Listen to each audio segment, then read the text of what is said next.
I'd like to thank Buckeye Nation. Jerry just informed me 108,000 people showing up after a tough loss a week ago. So, you know, I can't speak for everybody, but what drives me and drives a lot of our players and our coaching staff is not wanting to let Buckeye Nation down. So, from our heart, thank you for your support again. And you know, it was a beautiful day in Horseshoe against a good football team.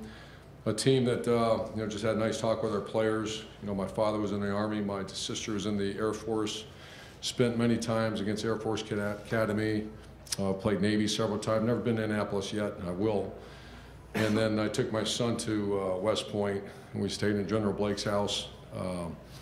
They were great, you know, gracious, took us to the firing range and just saw some of the coolest things I've ever seen. And it's been a bucket list of mine to go do that.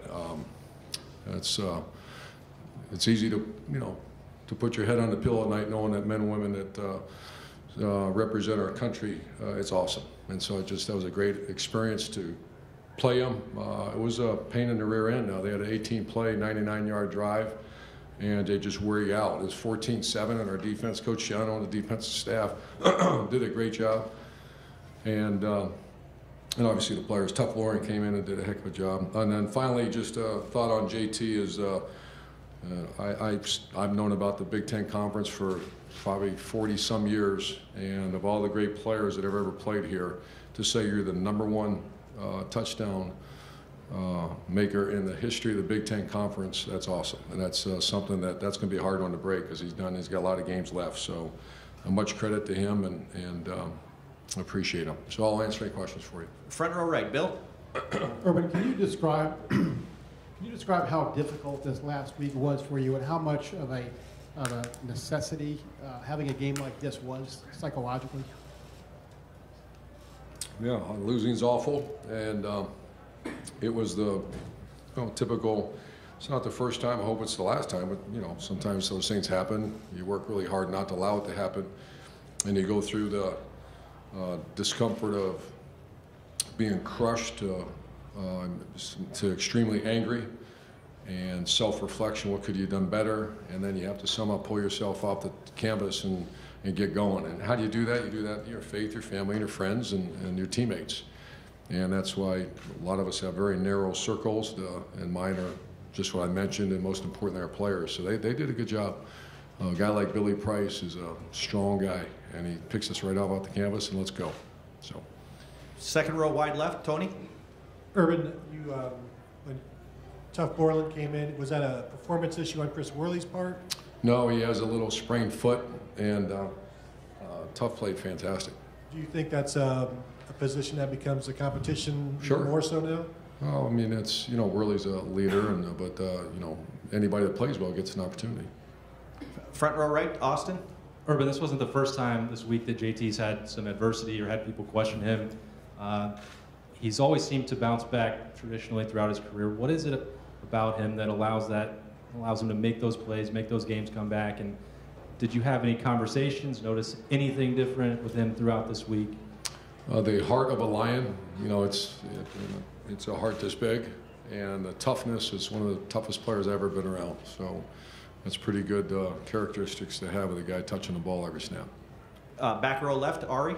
Urban, JT was 1 touchdown away from that record. How aware are you during games about how close a player is to breaking a record like that? And do you think about that? Do you keep him in longer? And, you know, just how? No, I wasn't aware of that one until I saw it pop up on the screen. Sometimes you will, like, you know, not very often though. Like someone will say, I remember Zeke or something, that he needs 5 more yards to, and then you start going through your mind, you know, you don't want to embarrass your opponent, you don't want to get a guy hurt. So that didn't happen this game, but it's happened before. And front row right, Tim. Yeah, but J.K. Dobbins, obviously, his first 2 carries in the second half, 22 and 52 yards, get you guys some breathing room there. Just what did you see there? What have you seen of him just taking the bid here his first 3 games as a freshman? Well, we saw it against Indiana. You know, unfortunately, we didn't get him in the space. He's a perfect tailback. You know, he's a space player that we need. And it's a shame Paris had the one called back because that was a lightning bolt too. So we got we're getting some breakaways developed. You know, we tried to shoot it down the field a couple times. They were playing just such soft coverage, it was hard to get behind them. But J.K. and Paris, I thought, they're two of our best playmakers right now. And were y'all determined to hammer inside as much as anything else today? Y'all did the wide No, side you do. inside? We had a lot of outside plays too. Those plays that hit were outside plays. And then I thought Kevin Wilson and Ryan Day did a nice job mixing, matching, and it's all how you play, how they're playing. If they're starting to pack it in there, you get outside. And I thought their RPOs were very good. That's the run pass options where a lot of those times when you see JT pull the ball and then kick it out there and get really plus yards, you got to keep growing with that. Front row left. Coach Meyer, in the first quarter, JT still tended to overthrow the ball to players like Mack and McLaurin. Do you think him tying the record with Drew Brees made up for that, compensated for his overthrowing the ball at times? Yeah, in the he first quarter? misfires. He was 25 of 33, and I was hoping he'd be 33 for 33, I guess. But sometimes you misfire a little bit. But I saw what you saw. He had a couple misfires early. Front row right over here, Clay. How helpful to get Haskins in the game, and now Yeah. will you kind of start to bring him along a little bit? I hope so. I thought he performed well when he was in there. He was 4 for 4, and I wanted to throw him more, but you just didn't want to, do something silly, and So I thought he did very well when he got in there. That's his first snaps, I believe. Special arm. Pretty quick release too. And final two questions, far left, Doug.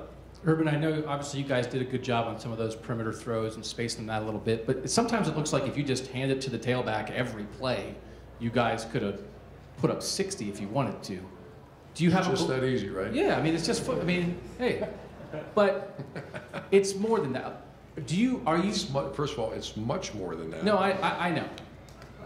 But you did give it to J.K. on the first two times in the second half, and he went Just hand 2 him the yards, ball. 74-yard drive. But But just give it to him every time. yeah. Do you know, and I asked you this during the week, but do you still have, you need to throw, right? I mean, even if you think you could run every time, and I know it's not that You easy. can't run every but time. you have to be balanced, you have Yeah, to the do reason it throw. runs, just to help you a little bit with it, not that I'm an expert, I guess I've done this for a long time now. Just to clarify a few things, what makes the inside run game open up is when you start hitting all those bubble screens and a lot of the horizontal pass plays too, or eventually they're just getting in tighter and tighter. So you have to be very balanced. And I think we were very balanced today, if I remember right, like 300. What is Yeah, that? 316 passing and 300 or 270 rushing. So that's about what we need to be. But you do have to, in the big games, you have to be balanced because they can stop the run But you're pretty happy with that balance, that's how you would like it to look. every game. And final questions over here to the right, Steve. Coach Shiano was down on the field today. What did you see in terms of doing that? Was that because of what Army does and you expect him to go Combination back of both. He's an energy guy. He provides a lot of energy. He's knows, he's coached against this offense for many, many years. I wanted him on the sideline for energy and to make adjustments. And we'll reevaluate for if he's going to stay down there. Did somebody go up in his place? Coach Davis went up. Coach, thank you very much. Thank you, guys.